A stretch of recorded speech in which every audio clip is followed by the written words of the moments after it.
ഈ പറയപ്പെടുന്ന വൈജുവിനെ പിടിച്ചു. അവിടെയുള്ള നാട്ടുകാർ തുറന്നടിച്ചു പറയാണ്, ഒരു കാരണവശാലും ഇവിടെ വൈജുവിനെ പോലെയുള്ള വർഗീയവാദികളെ വളരാൻ അനുവദിക്കില്ല എന്ന്. അവര് പറയുന്നത് തന്നെ നിങ്ങൾ കേട്ടുകൊള്ളുക. എന്തായാലും ആ നാട്ടുകാർക്ക് ഒരു കയ്യടി കൊടുക്കുകയാണ്. ഇപ്പോ ഇങ്ങനെയും വർഗീയത ഉണ്ടാക്കുന്ന ഒരുത്തന്നെ എൻ്റെ ജീവിതത്തിൽ ഞാൻ കണ്ടിട്ടില്ല കേട്ടോ. ഞാൻ കഴിഞ്ഞ വീട്ടിലും പറഞ്ഞു വിട്ടു, നമ്മുടെയൊക്കെ അടുത്ത് ഇതുപോലെ ആൾക്കാരൊക്കെ ഉണ്ട്. അവരൊക്കെ മാന്യമായിട്ടാണ് ഓരോ കാര്യങ്ങളും പ്രവർത്തനമൊക്കെ ചെയ്യുന്നത്. പക്ഷെ ഇവനെ പോലെ ഒരുത്തനെ ഞാൻ ആദ്യമായിട്ട് കാണുന്നത്.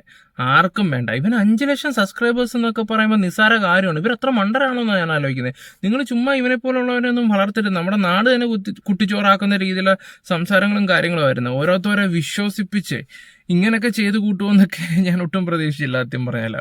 ഇപ്പൊ ഇതുപോലെ തന്നെ മനാഫിന്റെ കാര്യത്തിലും അർജുന്റെ ഫാമിലിയുടെ കാര്യത്തിലൊക്കെ കേസ് തന്നെ കൊടുക്കണമെന്നാണ് എൻ്റെ അഭിപ്രായം. അല്ലാതെ തൊടുന്നതിനും പിടിച്ചതിനും എല്ലാം കേരള പോലീസ് കിടന്ന് ഓടുന്ന പോലെ ഇവനെ പോലുള്ളവന്മാരെ എന്തുകൊണ്ട് തൂക്കുന്നില്ലെന്നാണ് ഞാൻ ആലോചിക്കുന്നത്. കേസ് എടുത്തേ പറ്റത്തുള്ളൂ സത്യം പറഞ്ഞാൽ.